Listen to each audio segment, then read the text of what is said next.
ये तो आप सभी लोग जानते होंगे कि रेप्टाइल्स और मैमल्स की दुश्मनी करोड़ों सालों से चली आ रही है। ये एक दूसरे को अपना शिकार समझते हैं। तो आज की वीडियो में हम बात करेंगे जंगल के राजा शेर और पानी के सबसे शक्तिशाली अपनी कुंडली में कस देने वाले यानी कि ग्रीन एनाकोंडा के बारे में। यदि जंगल के राजा शेर और एनाकोंडा का आपका सामना होता है तो क्या परिणाम होंगे, तो चलिए जानते हैं। लेकिन उससे पहले हमें इन दोनों के बारे में पूर्ण रूप से जानकारी प्राप्त कर लेनी चाहिए। तो शुरुआत करते हैं यहाँ जंगल के राजा शेर से।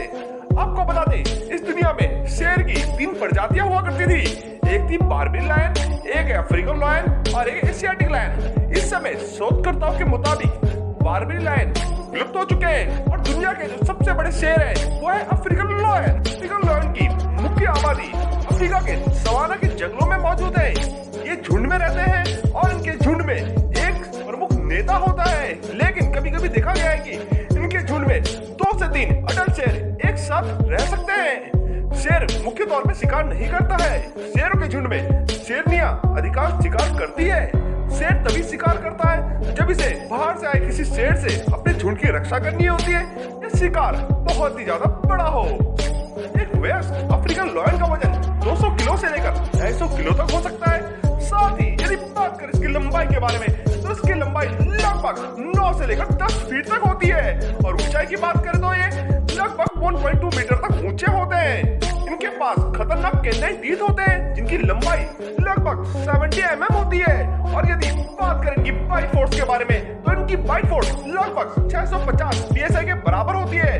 इसके साथ ही ये खतरनाक पंजों से भरपूर होते हैं। इनके पंजे में खतरनाक नाखून होते हैं जो ब्लेड की तरह वार करते हैं और ये अपने शिकार को अपने पंजों की बदौलत फाड़ सकते हैं। दोस्तों, ये तो थी जंगल के राजा शेर के बारे में पूर्ण रूप से रोचक बातें। अब बात करते हैं एनाकोंडा के बारे में। एनाकोंडा की भी इस दुनिया में 3 प्रजातियां पाई जाती है, लेकिन जो सबसे ज्यादा विशालकाय होती है वो है ग्रीन एनाकोंडा।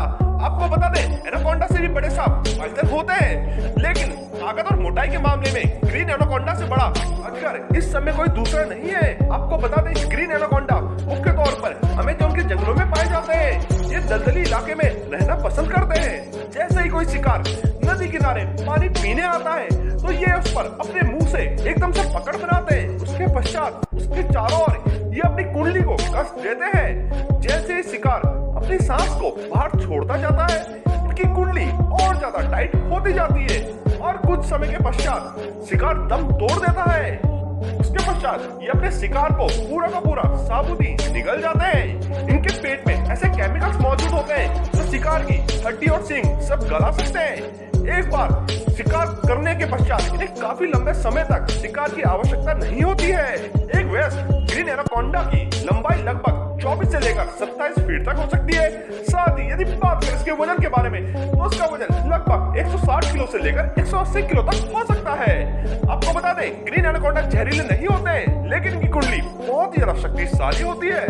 ये तो थी इन दोनों के बारे में कुछ मोस्ट अमेजिंग और इनक्रेडिबल फैक्ट। यदि इन दोनों का आमना सामना होता है तो क्या परिणाम होंगे, आपको बता दें, शेर जमीन पर बहुत ही ज्यादा माहिर होता है शिकार करने के लिए और वही ग्रीन एनाकोंडा जमीन पर बहुत धीमा होता है। यदि ग्रीन एनाकोंडा शेर के आगे जमीन पर आया तो निश्चित ही शेर अपने पंजों और अपनी कैनाइन टीथ से ग्रीन एनाकोंडा की स्किन को फाड़ देगा। लेकिन यदि यही मुकाबला पानी के अंदर होता है तो परिणाम उल्टे भी हो सकते हैं, क्योंकि ग्रीन एनाकोंडा पानी के अंदर बहुत ही ज्यादा तेज होता है, वो बहुत ही ज्यादा फ्लेक्सिबल होता है। यदि उसने पानी के अंदर शेर के चारों ओर अपनी कुंडली को कस दिया तो और शेर को पानी की गहराई में ले गया तो निश्चित ही शेर दम तोड़ देगा। और इस तरह कह सकते हैं कि यदि मुकाबला जमीन पर होगा तो विनर होगा शेर, और यही मुकाबला यदि पानी में होगा तो विजेता होगा एनाकोंडा। वीडियो अच्छी लगे तो लाइक कीजिएगा, शेयर कीजिएगा और कमेंट करके जरूर बताइएगा आपको क्या लगता है कौन होना चाहिए था विजेता।